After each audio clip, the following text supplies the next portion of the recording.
বন্ধুরা দেখুন, ভারত আমাদের ট্রান্সশিপমেন্ট যে একটা সুবিধা ছিল, যেটা দিয়ে আসলে আমরা নেপালে আর ভুটানে কিছু মাল রপ্তানি করতাম, আসলে যেটা আমাদের জন্য আহামরি কিছুই না, খুবই ছোট্ট একটা পোর্শন।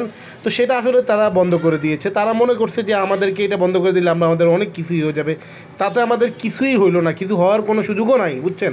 এরা আসলে আমাদেরকে ভয় দেখায়, চরম ভয় দেখাতে আসলে এদের খুব ভালো লাগে। এরা মনে করে এরকম করলে আসলে আমাদের অনেক কিছু হয়ে যাবে। আসলে বাংলাদেশের মানুষের যোগ্যতা তাদের থেকে, আসলে ইন্ডিয়ান মানুষ থেকে, ইন্ডিয়া থেকে তাদের থেকে আমাদের যোগ্যতা অনেক বেশি, আলহামদুলিল্লাহ।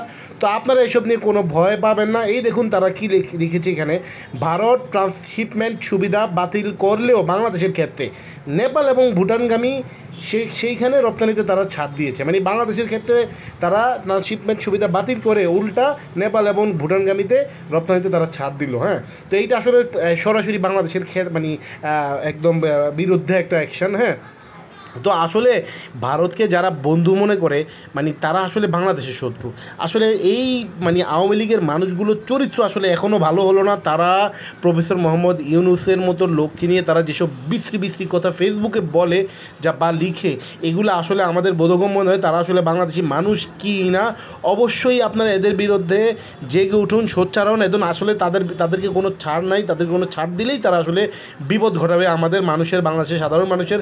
আর এরা আসলে ইন্ডিয়ান এজেন্ডা নিয়েই কাজ করে। তো আপনারা জানেন, বুঝছেন আসলে ভারত আসলে কোন লেভেলের দেশ এবং তারা আসলে কি চায় বাংলাদেশে।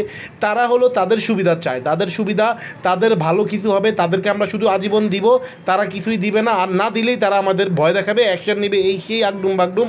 আর একটা দলকে তারা শুধু ক্ষমতায় চায়, যাতে তারা এই দল দিয়ে যা কিছু পায় সব কিছু আদায় করতে পারে।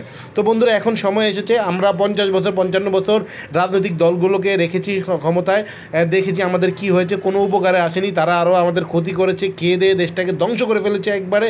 লক্ষ লক্ষ কোটি, হাজার হাজার কোটি টাকা তারা পাচার করে দিয়েছে। তো আমাদের এখন সময় এসেছে, আমরা আর কোনো রাজনৈতিক দলকে ক্ষমতায় চাইব না। আমরা শুধু প্রফেসর ডক্টর মোহাম্মদ ইউনূসকে ক্ষমতায় চাই, যতদিন তিনি বেঁচে আছেন, ইনশাল্লাহ আমাদের দেশের ভালোর জন্য। আসসালামু আলাইকুম বন্ধুরা, আশা করি সবাই সাপোর্ট করবেন।